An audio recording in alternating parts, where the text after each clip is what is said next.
I'm just going to take it slow and um, just start from the first time. So you've asked for my untold story. It's one that I've kept to myself for a very long time because of fear, because of doubt. At the age of 8, I was sexually molested by a key worker of a children's home. I'd moved to 13 children's home, but this home sticks out predominantly because the key worker, a black woman who I'd looked up to, had led me to believe that she was looking after me and being there for me. Turned out to be that she really wanted more, and she wanted to rob my innocence, which she did. Not everyone knows that I was abused in any way, shape or form. You might as well say I was born in church. My mum might as well have just given birth to me in church because I'm a church boy through and through. I love God. You know, I love gospel music. Being someone who is in the church in that way, there's an element of vulnerability to you because you're so like down the straight and narrow. There's a level of innocence that you scream that anyone that is willing to exploit that, they will take advantage. There was a particular situation where, you know, I was on a church trip and I was play fighting with someone and it turned into a sexual thing. You know, I was warned not to mess around anymore and I thought that they were joking.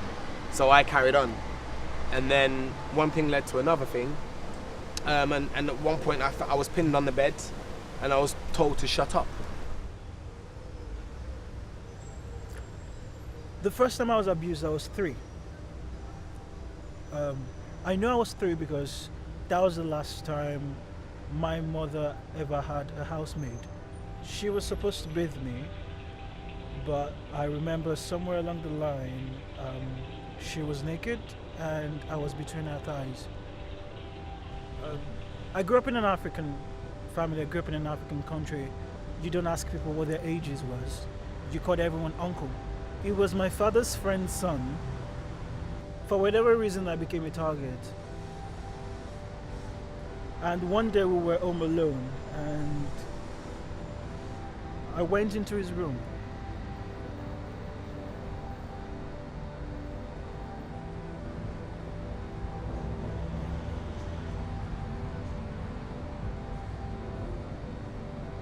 And then I was on my stomach.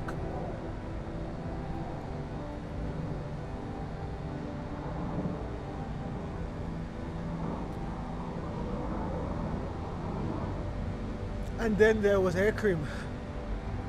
I knew it was hair cream because a few years later, I smelled the same hair cream and it all came back. She took me into a confined space. She started, doing things that she shouldn't have done. She started kissing me, rubbing me, holding me, stroking me.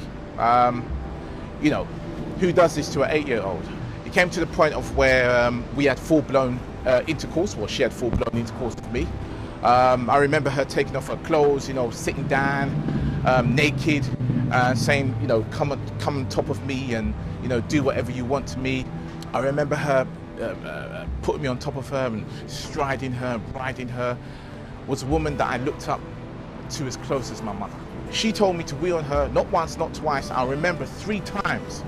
And every time she told me to wheel on her, I was forcing myself because this wasn't right. An 8-year-old, I'm thinking, wheel on you, you know what I mean? That moved on to oral sex. That moved on to her having me, the toys that we were playing with. I remember her saying to me, look, can you put this up me? And, she carried out fantasies that she really wanted to carry out. And I was in the subjective of it thinking, what the hell is going on? And this carried on for some time until she got caught. It was the bit where I realised I was no longer comfortable with the situation. Attempts were made to rape me, but something made that person stop eventually. After that, the door was then unlocked, and out that person went. Came back with food. Like food's gonna make me be okay with it all. No. A few years later, I was 15 going on 16, and I had become even more sexually aware.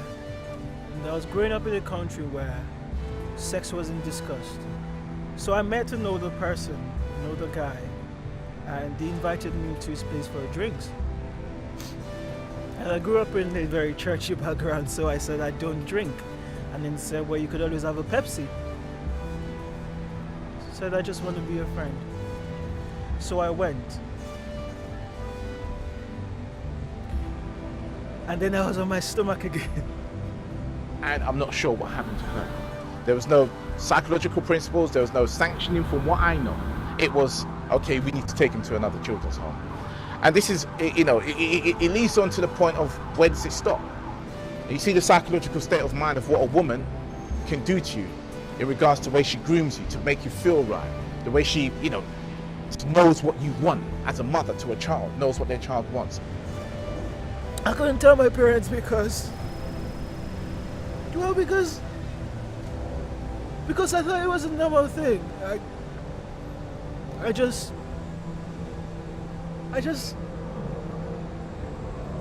smiled and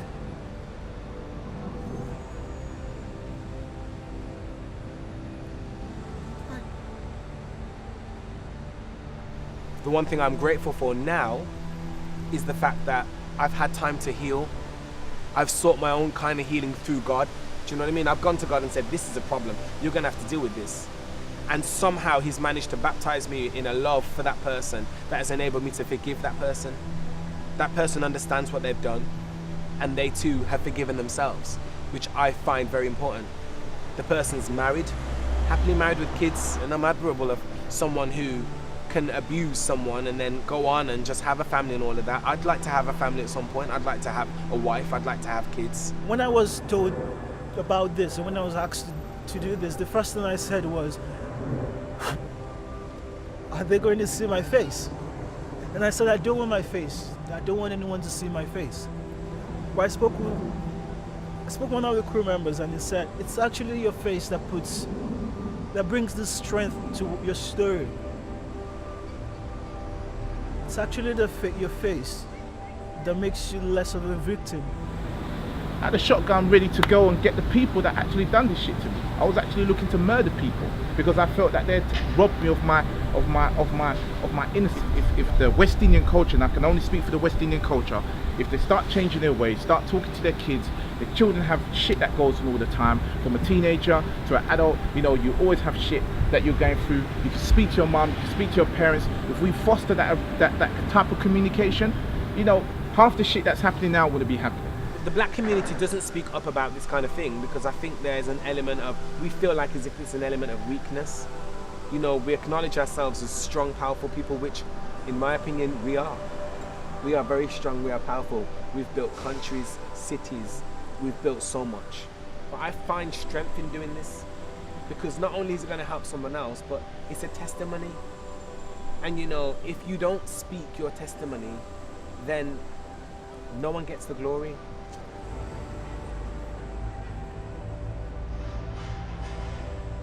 And so every day I wake up and smile and I pretend everything is fine. And I'm not messed up.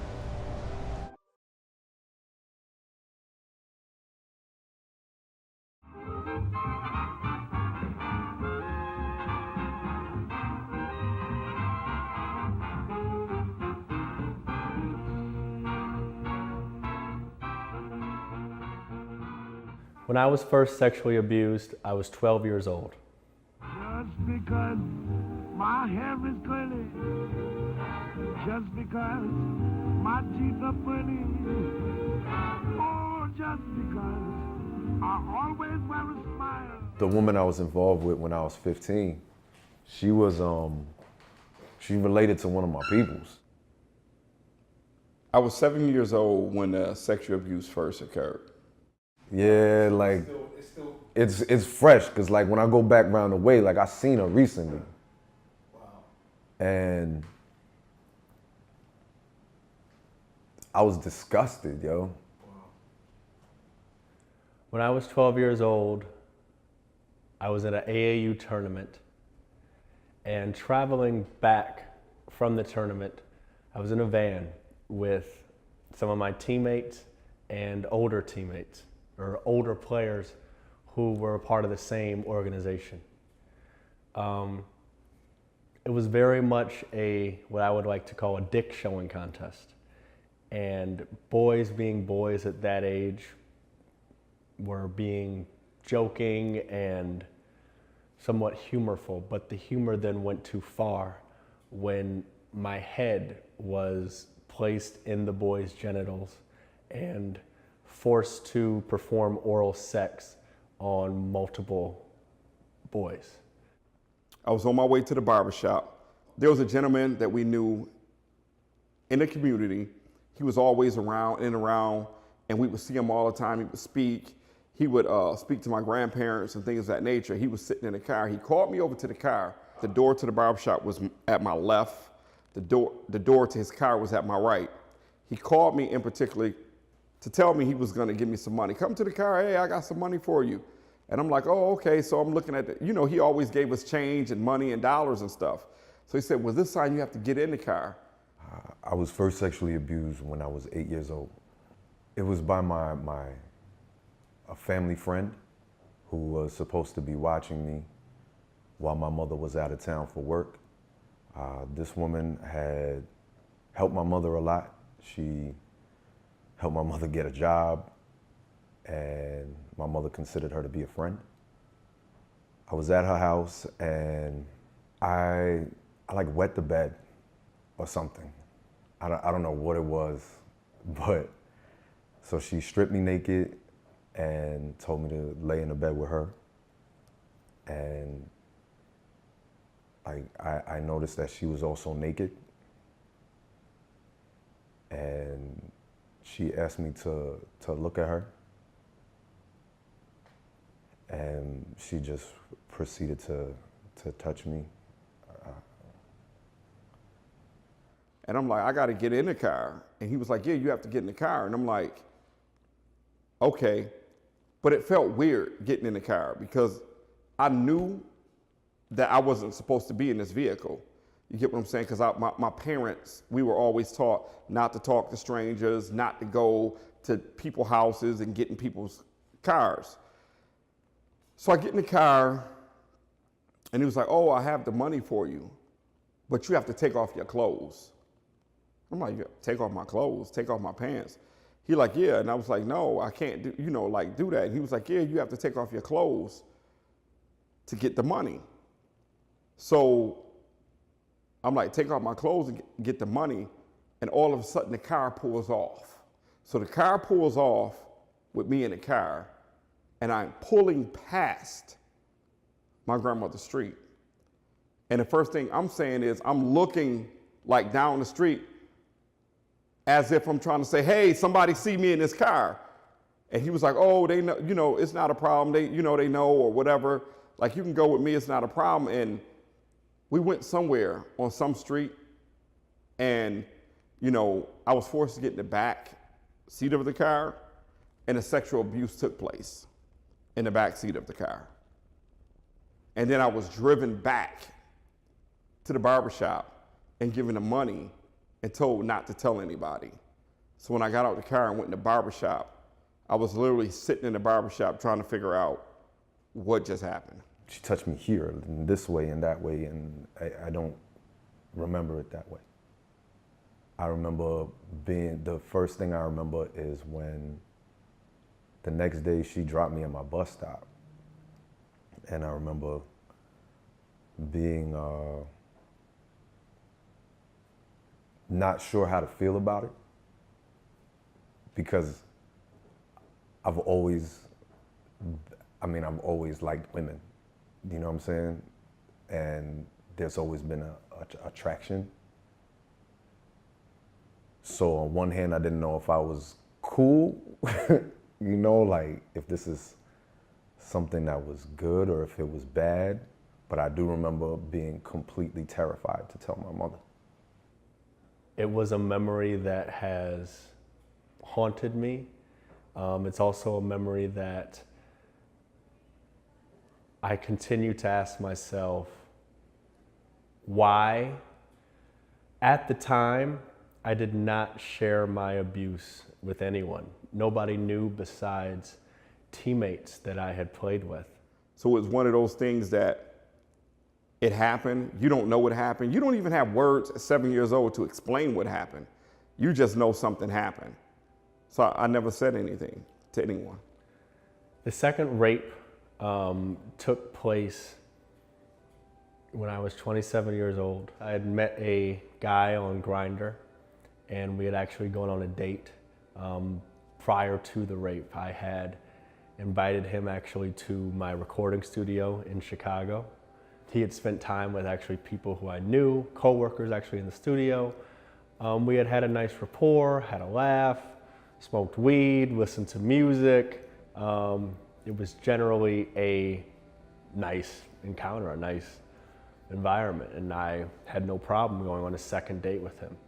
The second date he asked me on was to a bar that I had frequented a lot. I had a lot of friends who worked there, bartenders, even managers. So it was a place where I felt safe and at home. My rapist had placed advances on me prior to us going into the bar. He had tried to make, kiss me or grab me, not in any forcible sexual nature, but just general public displays of affection. Things that I wasn't, ready and expecting on a second date, even, a second date where, we hadn't even made it to the bar yet, so to speak. When we got to the bar, unfortunately, my rapist would put something in my drink, and I knew it. The instant I took it, I could taste it. But I didn't think anything of it, only because, again, I knew the bartender. I felt safe in that environment, and I ended up being very dazed and dizzy, and eventually blacking out, and waking up in my own bed, bloodied and in pain in my anus. The gentleman, my rapist, was getting ready to leave, actually, and I woke up, and his reaction was, I had a great time last night. Let's hang out again. When I told my mother what happened, I was like in my mid-20s. And my mother cried. I hate bringing any pain to my mother, which is why I guess I didn't tell her for as long as I did, But, she cursed that woman. She felt that she failed me as a parent. And I mean, my mother sacrificed so much for me. She ain't never failed me. It's not, who the fuck is gonna think that somebody is gonna touch on your son? You don't think that.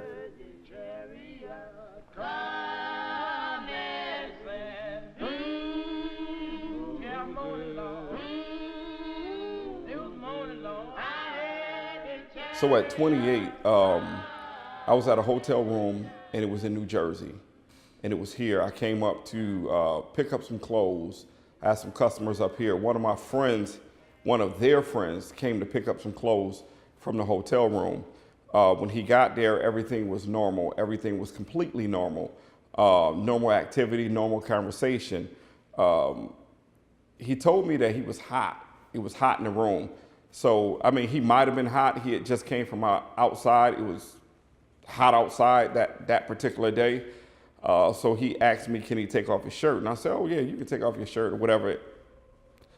Take off your shirt if you need to, because he was hot. He said to me, then, are you hot? And I said, no, I'm not hot. I'm not hot at all. And from there, he had this book bag with him. And the book bag was on the table in the hotel room. And he went in the book bag and he pulled out this thing, this object, and then unfolded in threes. And when it unfolded, it was a knife. It was a really, really big, gigantic knife. And he lunged at me with the knife and he said, take off your fucking clothes. I said, yo, take off my clothes for what? And he said, yo, don't ask me no more fucking questions. Take off your shit. And when he lunged at me again with the knife, I was like, okay, I was hesitant, took off the shirt. And he had the knife and he was coming close and he's like, take off everything. And when I took off everything, he took one hand and he snatched me by the neck and just cuffed my neck like this. And then he took the other hand and put the knife up to my throat. And he was like, yo, you're gonna do what the fuck I tell you to do, or it's gonna be some shit up in this room. And I'm like, yo, what is you doing? Like, and so he walked me in the bathroom with the knife up to my neck. And he threw me in the bathroom. He's like, start the water. So the shower water started. And when the shower water started, I'm standing there because in my mind, I'm like, I know what's about to happen, or I know what could happen, but I don't know the results because being that I was abused before and I was a child, I was like helpless. I couldn't really do anything physically. But as an adult, you know, in my mind, I'm ready to fight. So I'm like trying not to get in the shower. But in the meantime, you know, it was like a scuffle broke out. Because the scuffle broke out because I'm like, I'm not getting in the shower. Like, what the fuck is going on in here? So when he lunged at me in the bathroom with the knife, like I tripped over the bathtub and like fell into the wall, and he threw the soap and the rag in there. He was like, yo, wash up with your dumb ass. Wash up, because I'm about to fuck the shit out of you. And I'm sitting there like, you about to what? He's like, yo, you heard what the fuck I said, like wash up. You get what I'm saying? And hurry up and finish. And I was like, so I'm standing there. And at that moment, in my head, all I can think about was, yo, he about to fucking kill you. Because you done been through this before. You get what I'm saying? You done been through this when you was helpless. But now he's about to kill you. Like, you're about to get killed in this room because on the inside of me, I'm a fighter. So I'm gonna fight you to the death, but I don't wanna fight you to the death and then get killed and nobody knows who's responsible. So when I finished showering, he just like grabbed me by the back of the neck and he had the knife in my back. And he just went over and like threw me on the bed and don't turn around. And in that moment, the bag fell. And in the bag, there was a fucking gun. So I know the knife was just the intro. The gun can be the outro. So I'm sitting there and it's just like, I hear a condom wrapper. I'm like, you practice safe sex? Are you fucking kidding me? And then I don't even know what to call it. It just took place. But at that point, in my mind, I'm like, yo, do you continue to fight? Or do you end up dead in this hotel room? There's a lot of healing that needs to be done. And I think that a lot of times as black men, we puff out our chests because everything in society has always got its foot on our neck. So we try to puff out our chest because it's acceptable to be a black man sexual superhero. That's one of the only places we're allowed to be superheroes. Everyone else tells us we're horrible fathers, we're violent criminals, we're lazy, we're stupid, all these other things, but the only good stereotype we ever get is about sex. So a lot of people are afraid to say something bad has happened to them in regards to sex, or there was a moment of weakness in regards to sex. And it's something that I just feel needs to be spoken about and needs to be addressed so that we can keep pushing forward to being recognized as full human beings.